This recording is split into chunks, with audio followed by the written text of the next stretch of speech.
பிரிஞ்சி, பட்டை, சோம்பு இலை, பிரிஞ்சி இலைலாம், புதினா, பட்டாணி, கேரட்டு, பீன்ஸு, வெங்காயம், தக்காளி, தயிர், அரிசி ஒரு கிண்ணம், ஒரு கப்பு, அப்புறம் தனியா, மிளகாத்தூள், மசாலாத்தூள் கொஞ்சம் ஒரு அரை டீஸ்பூன், இஞ்சி பூண்டு விழுது. இப்போ ஒரு குக்கரை வச்சுக்கிட்டு பட்டை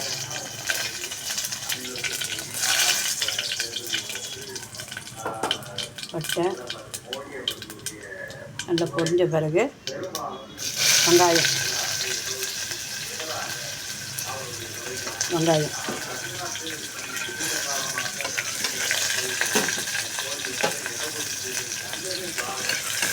வெங்காயத்தை நல்லா பொன்னிறமாக வறுத்துக்கணும்.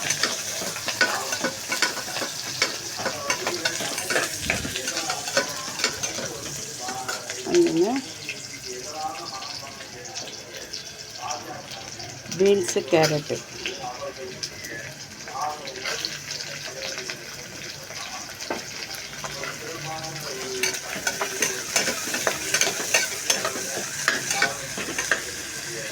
தக்காளி,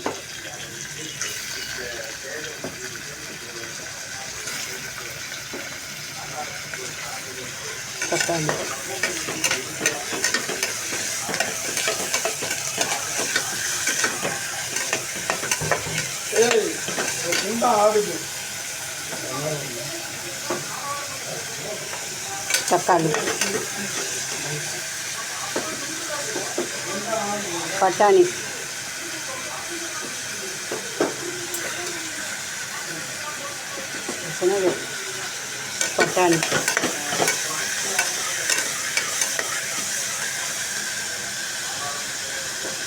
புதினா, கொத்தமல்லி,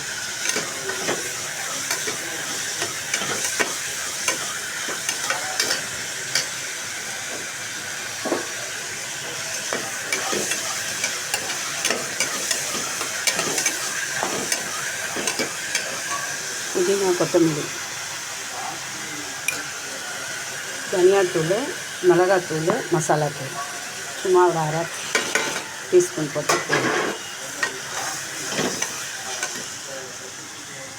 இஞ்சி பூண்டு விழுது.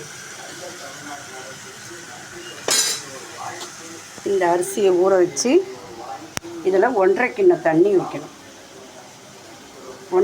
இந்த கிண்ணத்தில் இந்த அரிசி நிறையதுன்னா 1.5 கிண்ணம் தண்ணி வைக்கணும். கொஞ்சம் போல் தயிர்,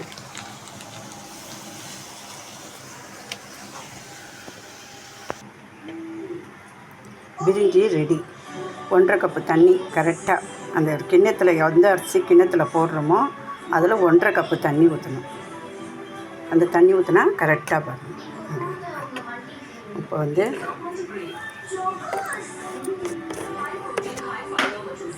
நெய் கொஞ்சம் ஊற்றிக்கணும். நெய் கொஞ்சம், லெமன் கொஞ்சம் பிழிஞ்சு விட்டுக்கணும்.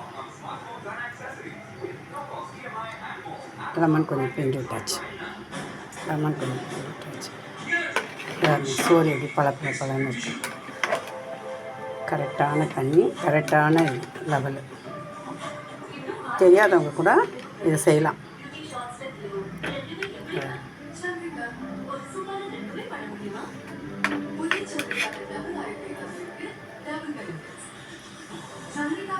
இப்படி பழன்னு இருக்குது சாப்பாடு.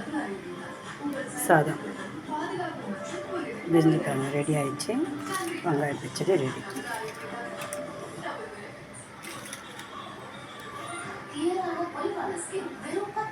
வெங்காய பச்சடி ரெடி, பிரிஞ்சி ரெடி.